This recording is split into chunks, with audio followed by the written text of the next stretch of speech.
Hello, my beautiful rainbow people. Welcome back to the Potsmoker's Bible. My name is Zion. I'm the author of the Potsmoker's Bible, which contains the prophetic book of Zion, where I get my name and authority. It comes from the Ketuvim, or Old Testament, of the Hebrew Bible. I use the King James Version of the Christian Bible, however, to put together the prophecy of Israel, which became the Book of Zion. I found contained within the Book of Zion a set of instructions, which I was uniquely qualified to undertake. So I did. And to finalize the prophecy of Israel, I am to publish peace without the use of money, which is why I'm reading to you from the two manuscripts which I have written, free of charge, no commercial interruptions, so that you can hear the wonderful news about God's plans for us, plans for peace. And today, I'm reading to you from the 27th chapter of the Potsmoker's Bible, which contains the 24th and final chapter of the Book of Zion, the Book of Prophecy. It's called In the Last Days, and I'm going to take up where I left off yesterday. It goes like this. Because of movies like Aliens, Predators, and Independence Day, humans have been taught to expect aliens to be evil invaders who are here to prey on us. Science fiction, action, adventure genre in movies creates an atmosphere of fear, not reverence, as religion instills. Hollywood has undermined our expectations of alien contact. Hollywood is the tool of politics. Ever since Prohibition, the media and entertainment industries have worked together to control the hearts and minds of the population. The government suggests themes for movies, and the propaganda machine kicks in. Whatever Washington vilifies, Hollywood makes into movies. Case in point, war movies and alien invasions both aid the government agenda. It is through this biased media that we get our information about aliens. The true media news outlets treat contact as a joke. UFOs are not real. Mass hallucinations and misinformation, misidentified aircraft. The government straight out denies that there are aliens until very recently. Religion is ignored entirely when it holds the key to the entire equation. But all we get is Hollywood horror shows. But the truth of aliens has always been right in front of us. Religion was created not only to transmit the prophecy, but to create a reverence and innate faith in the aliens. They created our God ideal to instill in us a sense of trust. We can trust in God, the Gray.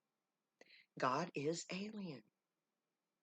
We can trust the Gray because they are our gods, those who from the heavens came. Reverence, religion, serves a purpose. That purpose was to teach moral law, to create a means of communication between two diverse species, a way to coexist on the planet. And when things changed and our gray parents had to leave us behind, it became a tether to keep us connected to our past and a means to transmit through time the information needed to reintegrate our two species. Religion was instituted for a good reason, but we perverted it. Without physical contact, we lost the true meaning of God. Our and religion became something else, a means to control the population. a way to use fear of God as a means to rule. God became a threat. The politics of rule subverted the faith. God became overlord. The priest, a powerful force to obey. The main point of religion was not faith, but the passage of information through time, in accordance with tradition. The tradition stated that God was real, laws were there and must be adhered to, and most important, God would return. It was never about belief.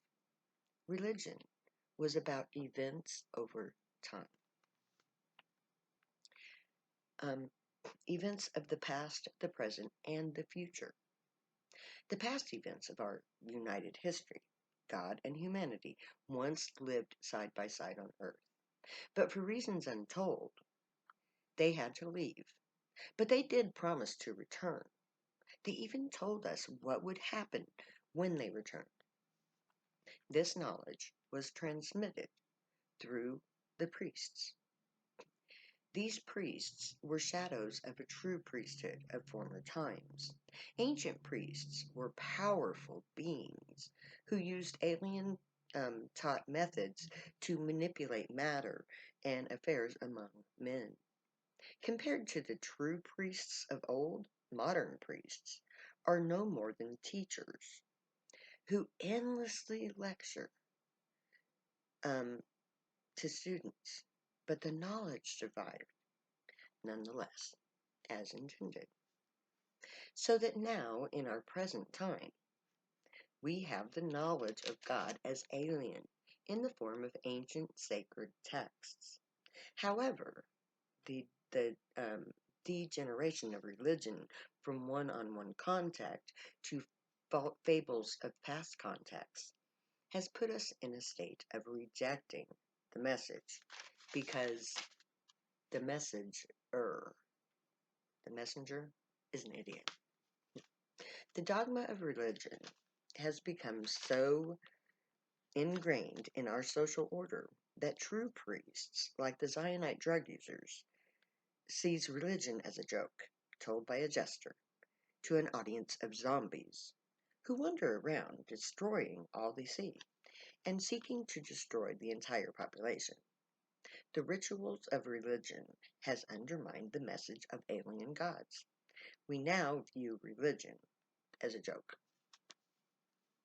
The message is not lost, but to people, the true message, but to people who live the godly life, it is not the true message.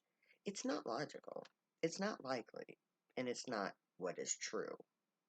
Because they get the message um, veiled in fables. The inept priests embellished the text. They told their own version of the story.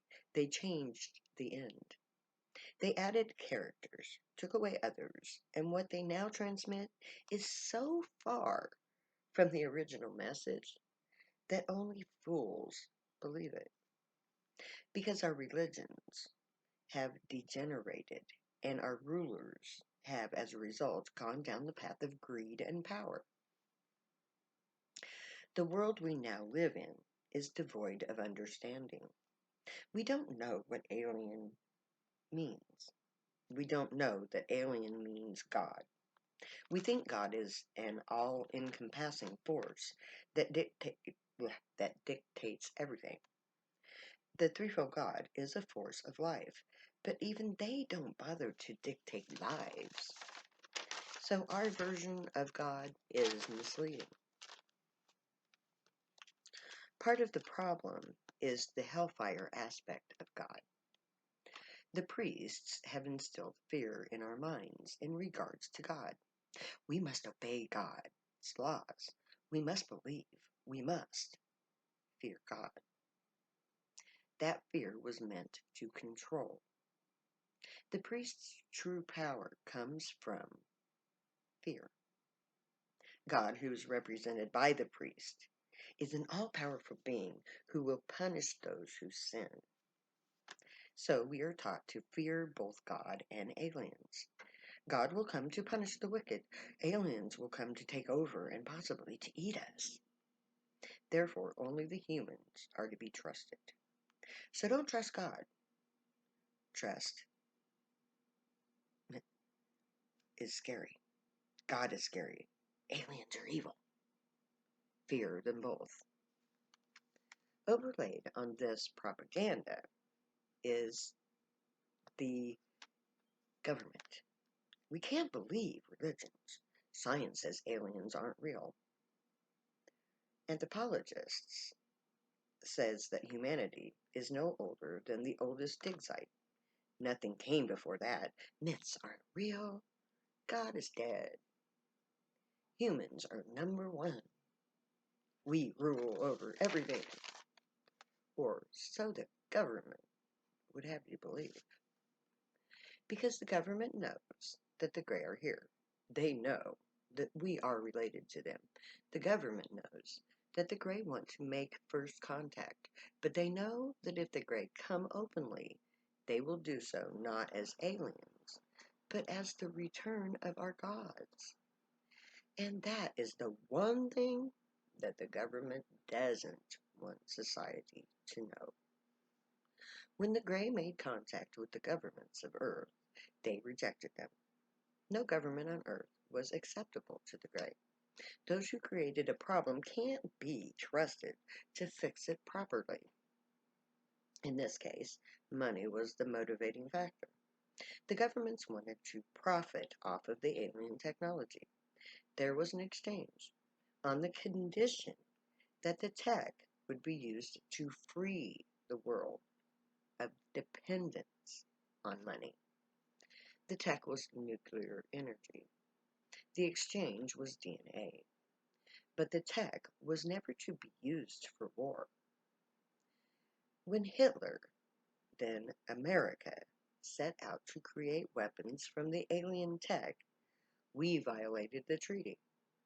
Humans broke intergalactic law. Contact was broken. Governments now wage a war against alien contact. Propaganda instills fear to prevent first contact.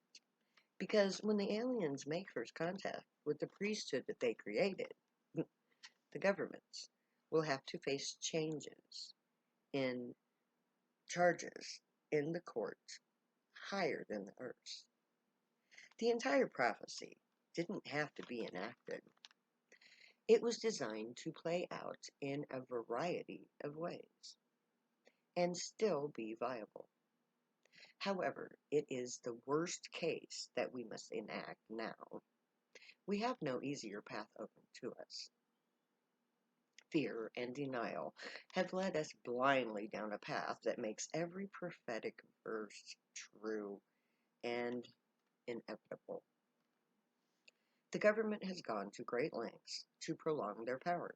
They rule Earth by money and consent of the governed. We believe whatever they tell us to believe, because we know no better. We don't have all the facts.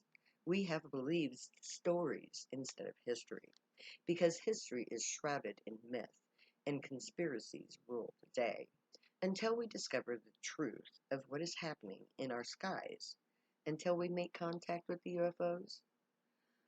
We have no way of knowing the truth, that God has returned, and the government is hiding it from us. Yes, when the Grey come, they will take charge of our world, but not to rule over us, to save us from ourselves. We, like children, have done a great wrong. We broke our world as if it were a toy to play with, and now God is coming to fix it and to punish the governments that broke it. And I'm going to let off there for the day. So may the Grey watch over you, guide you, protect you, keep you from all harm, and teach you right from wrong. May you be worthy of them. May your thoughts, words, and deeds reflect truth, good, and light, the uniform way. Find your joy and pursue it, and make that your guild choice when we get to Zion very soon, I hope. If you use drugs, stay happy and high. You have every right and reason to. You are a priest of the Most High God of Israel, believe it or not. And I know that because I wrote the book. My name is Zion. I love you way too much to ever say goodbye. So I'm going to say later now.